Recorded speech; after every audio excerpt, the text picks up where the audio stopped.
is a folding phone. This is WorldWayde, and you are in Wade World. Folding phones are the future.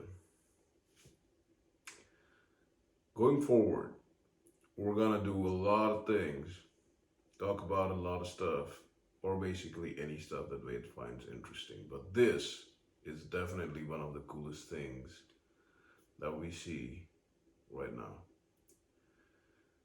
Just imagine, if you were born anywhere in the last 20, 30 years and you actually saw the first cell phones that I've seen pictures of, the earlier one were like a brick. Cell phones were like this big, this huge. In some pictures, it's crazy. Walking around with a brick to your head looked stupid. And then the first small ones came out, which were like cute and small and thick and fat and this big, and they're black and white. But it was so exciting to be able to just call or just send messages to someone that you wanted to talk to. And then flip phones came out where you could just, close them, open them, had their own cool factor. And then touchscreen phones came out where the whole screen is just easy for you to interact with. And now we have phones that can actually fold and are fully touchscreen. Like, how cool is this? Look at this. Nokia and other people demoed this kind of stuff 20, 15, 20 years ago. And now, for the last 3-4 years, we finally have the ability to have this kind of phone in our hands. A kind of phone that looks absolutely normal when you open up, but it's literally glass that you can fold and it doesn't break. How cool is that? You know what's more interesting? The way that things progress. Technology like this is just going to keep getting better and better. For example, this is a phone that folds and is a full touchscreen, and it's pretty skinny when you open it up. Like, look at it. It's pretty skinny. It's skinnier than most other smartphones that are this tall. But when you close it, it gets a little chunky. It's a little fatty, right? However, think back on how fat the phones that initially came out, like the Nokia 3310 were. They were like this fat. And now we have phones that went from this fat to this skinny. Can you imagine 5 or 10 years down the line, your folding phone will not be this fat. The entire folding phone will be this fat. And when you open it up, it'll be even skinnier. The age of technology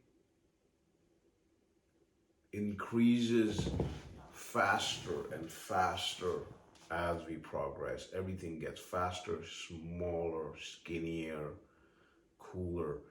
And this is just the beginning. Foldables aren't even the end goal here. The end goal are wearables. If any of you watch Black Mirror, Black Mirror has an episode of a very funny and kind of depressing episode of this girl who's in this society where everybody is ranked according to their social interactions. God, sounds terrible. But the interesting technology in that society was everybody had contact lenses that were screwed into their eyes or just put into their eyes, and they could interact with the world through augmented reality. Like, they could see everybody else's data, they could book stuff through their eyes. Like, they didn't even have to really have phones because they could do everything with their eyes. And if you have been paying attention to the news and all these related releases, Apple recently came out with this VR wearable Apple headset. Then you've got all these other VR headsets, which is virtual reality. What Apple does is augmented reality. It basically takes a video of your surroundings and displays them on your screen, and then your icon on top of it. So it's like you put it on and you're still looking at your room, but you're looking at like a live video feed of your room. Google Glass was great. Um, Never personally used one, but that was a great idea as well. So as we get more and more technologically integrated, technology becomes smaller, we see it becoming more and more convenient. For example, we couldn't take photographs with our fat phones.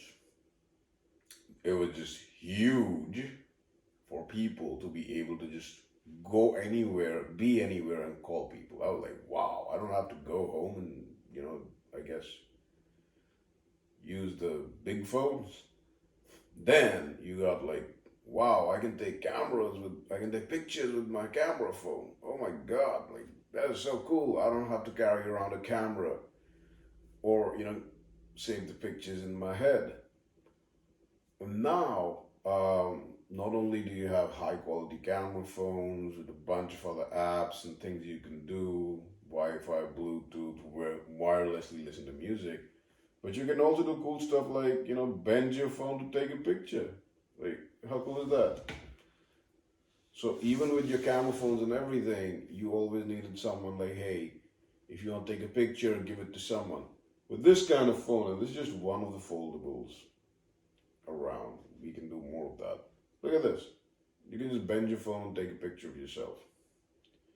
You can also bend your phone, scroll, do a bunch of other stuff.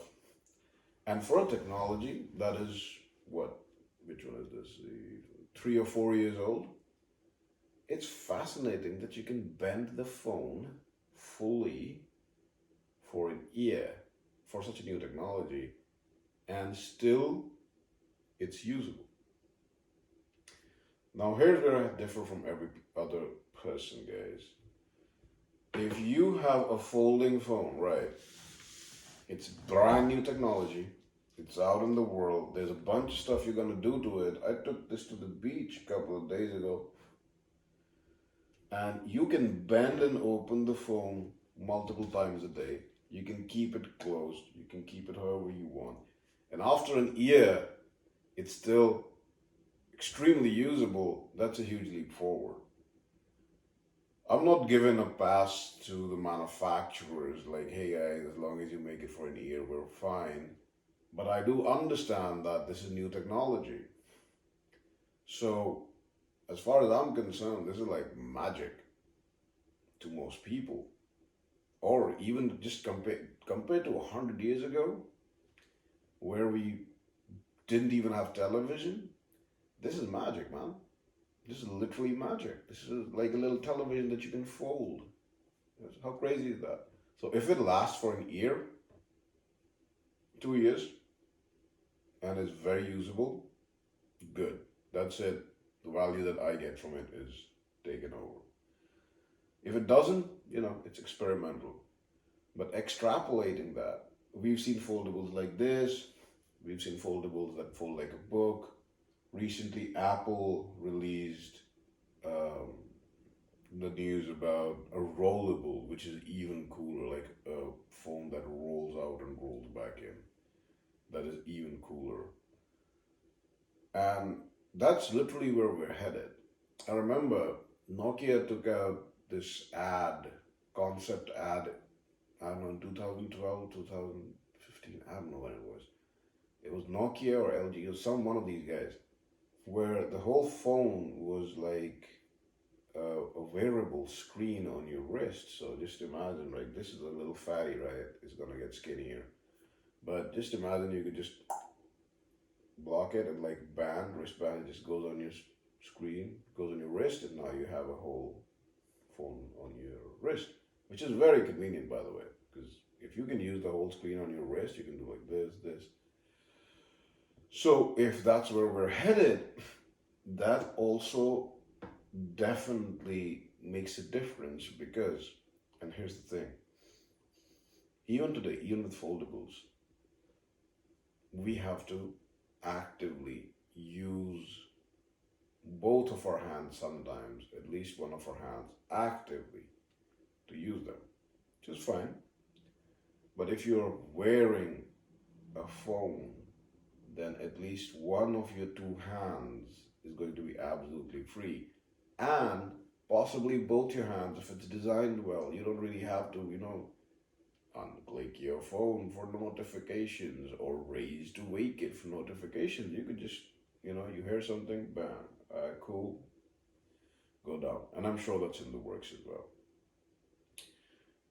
So, foldables are the future, but not just in the way you think. They just make the whole experience of using phones more natural, more helpful, I would say, to us to be able to use our body fully. What do I mean by that?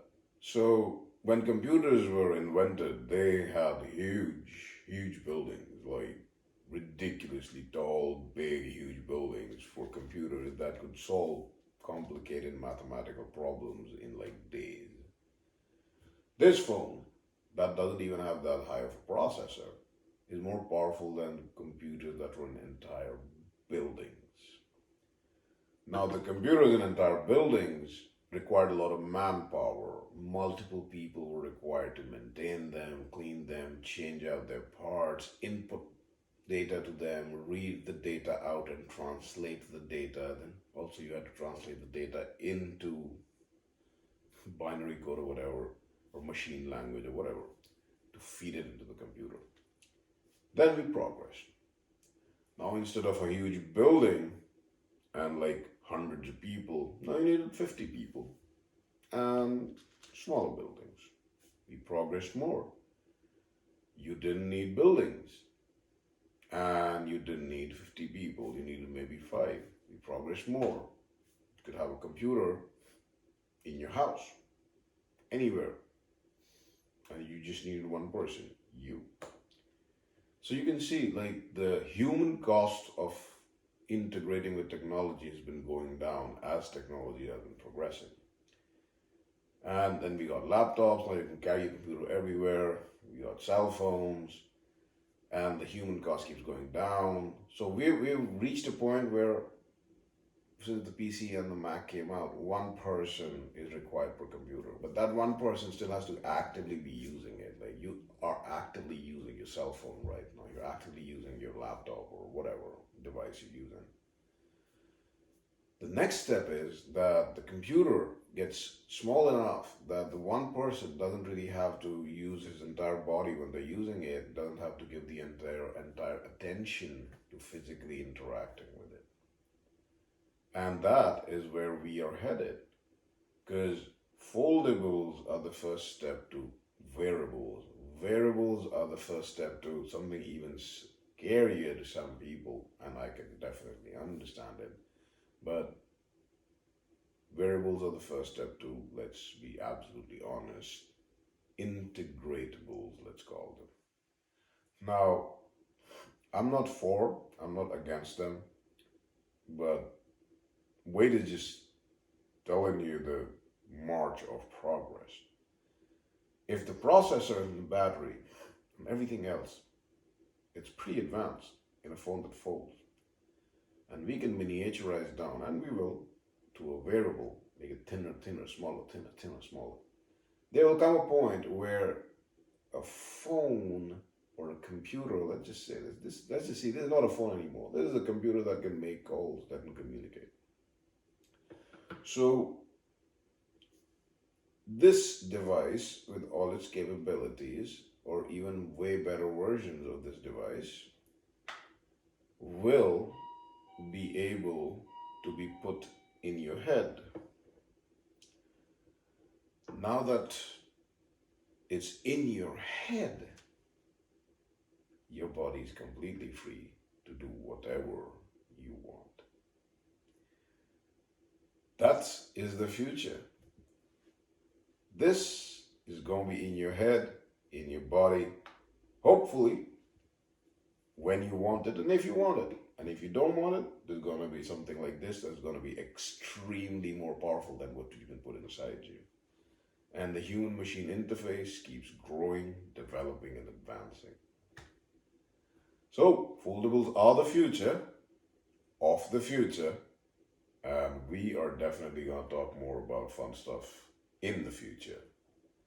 Until next time, this is Wade, and you keep it cool, keep it classy, and enjoy.